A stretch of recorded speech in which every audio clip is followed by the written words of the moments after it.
Hi all, അപ്പോൾ എല്ലാവർക്കും പുതിയ വീഡിയോയിലേക്ക് സ്വാഗതം. ഇന്ന് നമ്മൾ ഡിസ്കസ് ചെയ്യാൻ പോകുന്നത് ഐസിഡിയിലെ 9th ചാപ്റ്ററായ സർക്കുലേറ്ററി സിസ്റ്റമാണ്. ഇതിൽ I00 മുതൽ I99 വരെയുള്ള കോഡ്സാണ് ഇതിൽ ഇൻക്ലൂഡ് ചെയ്തിരിക്കുന്നത്. ഈ ചാപ്റ്ററിൽ മെയിൻലി നമ്മൾ hyper tension related guide lines ആണ് പഠിക്കുന്നത്. അപ്പോൾ എന്താണ് ഹൈപ്പർ ടെൻഷൻ എന്ന് ജസ്റ്റ് ഒന്ന് നോക്കാം. ഹൈപ്പർ ടെൻഷൻ അല്ലെങ്കിൽ ഹൈ ബ്ലഡ് പ്രഷർ എന്ന് പറയുന്നത് നമ്മുടെ ബ്ലഡ് വെസലിലൂടെ ബ്ലഡ് ഫ്ലോ ചെയ്യുമ്പോൾ അതിൻ്റെ ബ്ലഡ് വെസലിൻ്റെ വോൾസിൽ ഒരു ചെറിയ പ്രഷർ എക്സേർട്ട് ചെയ്യുന്നുണ്ട്. ഇപ്പോൾ ആ എക്സേർട്ട് ചെയ്യുന്ന പ്രഷർ വളരെ ഹൈ ആണെന്നുണ്ടെങ്കിൽ, നോർമലിനേക്കാളും ഹൈ ആണെന്നുണ്ടെങ്കിൽ നമ്മൾ അതിനെ ഹൈപ്പർ ടെൻഷൻ അല്ലെങ്കിൽ ഹൈ ബ്ലഡ് പ്രഷർ എന്ന് വിളിക്കുന്നു. ഹൈപ്പർ ടെൻഷൻ രണ്ടെണ്ണമുണ്ട്. പ്രൈമറി ഹൈപ്പർ ടെൻഷനുണ്ട്, സെക്കൻഡറി ഹൈപ്പർ ടെൻഷനുണ്ട്. പ്രൈമറി ഹൈപ്പർ ടെൻഷൻ എന്ന് പറയുന്നത് ഡ്യൂ ടു എനി ജനറ്റിക് ആകാം, അല്ലെങ്കിൽ നമ്മുടെ ലൈഫ് സ്റ്റൈൽ കൊണ്ടുണ്ടാകുന്ന കണ്ടീഷനെയാണ് നമ്മൾ പ്രൈമറി ഹൈപ്പർ ടെൻഷൻ എന്ന് വിളിക്കുന്നത്. ഹൈപ്പർ ടെൻഷൻ നമുക്ക് arteriosclerosis, heart attack, stroke, enlarge heart, kidney damage എന്നിവയിലേക്കൊക്കെ കൊണ്ട് എത്തിക്കാറുണ്ട്. ഇനി നമുക്ക് ഇതിൻ്റെ ഗൈഡ് ലൈൻസ് നോക്കാം. ഒരു പേഷ്യൻ്റ് ഡോക്യുമെൻറ്റിൽ ഹൈപ്പർ ടെൻഷനും ഹാർട്ട് ഡിസീസ് നമ്മൾ റിലേഷൻ കാണിക്കുകയാണെന്നുണ്ടെങ്കിൽ നമ്മൾ ആദ്യം I11 കാറ്റഗറി കോഡ് ചെയ്യുക. അതിനുശേഷം ഹാർട്ട് ഡിസീസ് ഏത് ടൈപ്പാണെന്ന് കോഡ് ചെയ്യുക. അതായത് ഒരു പേഷ്യൻ്റ് ഡോക്യുമെൻറ്റിൽ ഹൈപ്പർ ടെൻഷനും ഹാർട്ട് ഡിസീസും തമ്മിലുള്ള റിലേഷൻ കാണിക്കുകയാണെന്നുണ്ടെങ്കിൽ ആദ്യം നമ്മൾ I11 കാറ്റഗറി കോഡ് ചെയ്യുക. അതിനുശേഷം type of heart disease code ചെയ്യുക.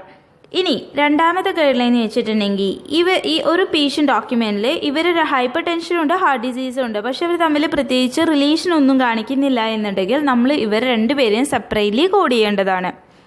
ഓക്കെ, ഈ റിലേഷൻ എന്ന് പറയുന്നത് hypertension due to heart disease due to ഹൈപ്പർ ടെൻഷനോ ഹാർട്ട് ഡിസീസ് വിത്ത് ഹൈപ്പർ ടെൻഷനോ ഒക്കെയാണ് ഈ റിലേഷനായിട്ട് കാണിക്കുന്നത്.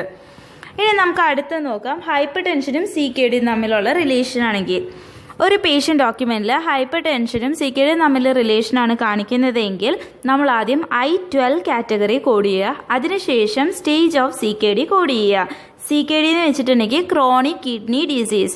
അത് നമ്മൾ ലാസ്റ്റ് ക്ലാസ്സിലൊക്കെ ഡിസ്കസ് ചെയ്തിട്ടുള്ളതാണ്. അതാണ് ഞാനിവിടെ സ്പെസിഫൈ ചെയ്ത് പിന്നെ പറയാത്തത്. ഓക്കെ, അതായത് ഒരു പേഷ്യൻ്റ് ഡോക്യുമെൻറ്റിൽ ഹൈപ്പർ ടെൻഷനും CKDയും റിലേഷൻ കാണിക്കുന്നുവെങ്കിൽ ആദ്യം നമ്മൾ I12 കാറ്റഗറി കോഡ് ചെയ്യുക. അതിനുശേഷം നമ്മൾ സ്റ്റേജ് ഓഫ് CKD കോഡ് ചെയ്യുക. ഇനി അടുത്തതെന്ന് പറയുന്നത് ഹൈപ്പർ ടെൻഷനും ഹാർട്ട് ഡിസീസും CKDയും തമ്മിലുള്ള റിലേഷനാണ്. ഒരു പേഷ്യൻ്റ് ഡോക്യുമെൻറ്റിൽ ഹൈപ്പർ ടെൻഷനും ഹാർട്ട് ഡിസീസും CKDയും തമ്മിൽ റിലേഷൻ കാണിക്കുന്നുവെങ്കിൽ നമ്മൾ ആദ്യം I13 കാറ്റഗറി കോഡ് ചെയ്യുക. അതിനുശേഷം type of heart disease code ചെയ്യുക. അതിനുശേഷം നമ്മൾ എന്ത് കോഡ് ചെയ്യുക? സ്റ്റേജ് ഓഫ് CKD കോഡ് ചെയ്യുക. ഓക്കെ, ഇനി നമ്മൾ പഠിച്ചു ഹൈപ്പർ ടെൻഷൻ്റെ അകത്ത് സെക്കൻഡറി ഹൈപ്പർ ടെൻഷൻ ഉണ്ടെന്ന്. അതെന്താണെന്ന് നോക്കാം. Hypertension due to any medical condition ആണെങ്കിൽ നമ്മൾ അതിനെ എന്ത് വിളിക്കും? സെക്കൻഡറി ഹൈപ്പർ ടെൻഷൻ എന്ന് വിളിക്കും. ഇനി ഒരു സെക്കൻഡറി ഹൈപ്പർ ടെൻഷൻ എങ്ങനെ കോഡ് ചെയ്യാം? ഒരു സെക്കൻഡറി ഹൈപ്പർ ടെൻഷൻ കോഡ് ചെയ്യുമ്പോൾ ആദ്യം I15 കാറ്റഗറി കോഡ് ചെയ്യുക. അതിനുശേഷം ആ സെക്കൻഡറി ഹൈപ്പർ ടെൻഷൻ്റെ അണ്ടർലൈൻ കണ്ടീഷൻ കോഡ് ചെയ്യുക. ഒരു സെക്കൻഡറി ഹൈപ്പർ ടെൻഷൻ കോഡ് ചെയ്യാൻ ആദ്യം I15 കാറ്റഗറി കോഡ് ചെയ്യുക. അതിനുശേഷം അണ്ടർലൈൻ കണ്ടീഷൻ കോഡ് ചെയ്യുക. ഓക്കെ, ദെൻ നമ്മൾ അടുത്ത് പറയുന്നത് എന്താണെന്ന് വെച്ചിട്ടുണ്ടെങ്കിൽ മയോകാർഡിയൽ ഇൻഫാക്ഷൻ അല്ലെങ്കിൽ ഹാർട്ട് അറ്റാക്ക് എന്ന് പറയുന്നത് നമ്മുടെ ഹാർട്ടിലേക്കുള്ള ബ്ലഡ് ഫ്ലോ കുറയുകയോ അല്ലെങ്കിൽ സ്റ്റോപ്പ് ആകുന്ന മൂലം പാർട്ട് ഓഫ് ദ ഹാർട്ടിലേക്ക് എന്ത് സംഭവിക്കുന്നു? ബ്ലഡ് എത്താതെ വരുന്നു. അതുമൂലം ഒരു ഹാർട്ട് മസിൽസിന് ഡാമേജ് ഉണ്ടാകുന്നു. ഇതാണ് ഹാർട്ട് അറ്റാക്ക് അല്ലെങ്കിൽ മയോകാർഡിയൽ ഇൻഫാക്ഷൻ എന്ന് പറയുന്നത്. മയോകാർഡിയൽ ഇൻഫാക്ഷൻ പഠിക്കുന്ന സമയത്ത് STEMI നോക്കണം. STEMI എന്ന് വെച്ചിട്ടുണ്ടെങ്കിൽ ST ELEVATED മയോകാർഡിയൽ ഇൻഫാക്ഷൻ എന്ന് വെച്ചിട്ടുണ്ടെങ്കിൽ നമ്മുടെ കൊറോണറി ആർട്ടറി കംപ്ലീറ്റ്ലി ബ്ലോക്ക് ആവുന്ന സമയത്ത് ബ്ലഡ് ഫുള്ളി എത്താതെ വരുന്നു. അങ്ങനെ സറൗണ്ടിങ് മസിൽസ് ഒക്കെ ഡൈ ആകുന്നു. ഈ ഒരു കണ്ടീഷനാണ് ST ELEVATED മയോകാർഡിയൽ ഇൻഫാക്ഷൻ. ആ ടൈമിൽ ECG എടുത്ത് നോക്കുകയാണെങ്കിൽ നമ്മുടെ ST സെഗ്മെൻറ്റ് എന്താകും? എലിവേറ്റഡ് ആയിട്ട് നമുക്ക് കാണാൻ പറ്റും. ഇനി നോൺ STEMI എന്ന് വെച്ചിട്ടുണ്ടെങ്കിൽ അതായത് നമ്മുടെ കൊറോണറി ആർട്ടറിയിൽ ഒരു ബ്ലഡ് ക്ലോട്ട് ഉണ്ടാകുന്ന വഴി ഒരു പാർഷ്യൽ ഭാഗത്തേക്ക് മാത്രം ബ്ലഡ് എത്താതെ വരുന്നു. അതുപോലെ പാർഷ്യൽ ഏരിയയിൽ മാത്രം എന്താകുന്നുള്ളൂ? ഒരു ഡെത്ത് കോസ് ചെയ്യുന്നുള്ളൂ. അങ്ങനെയുള്ളതിനെയാണ് നോൺ STEMI എന്ന് പറയുന്നത്. അപ്പോൾ നമ്മൾ ECG എടുത്ത് നോക്കുകയാണെങ്കിൽ ST സെഗ്മെന്റിൽ എന്ത് സംഭവിക്കും? ഒരു ഡിപ്രഷൻ കാണാവുന്നേ ഉള്ളൂ.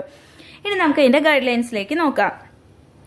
ഒരു പേഷ്യൻ്റ് എൻകൗണ്ടറിൽ സ്റ്റെമി നോൺ സ്റ്റെമി ആവുകയോ അല്ലെങ്കിൽ നോൺ സ്റ്റെമി ആവുകയോ ചെയ്തിട്ടുണ്ടെങ്കിൽ നമ്മൾ എന്തുമാത്രം കോഡ് ചെയ്താൽ മതി? സിവിയർ കണ്ടീഷനായ സ്റ്റെമി മാത്രം കോഡ് ചെയ്താൽ മതി.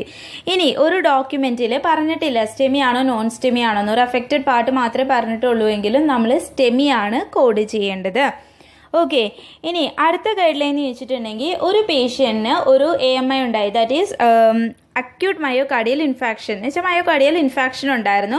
ഒരു 4 ആഴ്ചയ്ക്ക് ഉള്ളിൽ തന്നെ പുള്ളിക്ക് പിന്നെ ഒരു സ്റ്റെമിയോ നോൺ സ്റ്റെമിയോ വരികയാണെന്നുണ്ടെങ്കിൽ നമ്മൾ ആദ്യം കോഡ് ചെയ്യേണ്ടത് ആ സബ്സീക്വൻറ്റ് എൻകൗണ്ടർ ആയ സ്റ്റെമിയോ നോൺ സ്റ്റെമിയോ ആണ് ആദ്യം കോഡ് ചെയ്യേണ്ടത്. That is I-22 category code ചെയ്യുക. അതിനുശേഷം വേണം നമ്മൾ I-21 കാറ്റഗറി നേരത്തെ ഉണ്ടായിരുന്ന കണ്ടീഷൻ കോഡ് ചെയ്യാനായിട്ട്.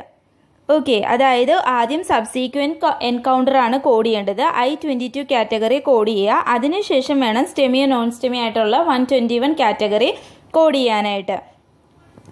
ഓക്കെ, അപ്പോൾ ഇത്രയേ ഉള്ളൂ ഇന്നത്തെ വീഡിയോ എന്ന് പറയുന്നത്. ഇഷ്ടമായിട്ടുണ്ടെങ്കിൽ ലൈക്ക് ചെയ്യുക, ഷെയർ ചെയ്യുക, സബ്സ്ക്രൈബ് ചെയ്യുക. അപ്പോൾ താങ്ക് യു.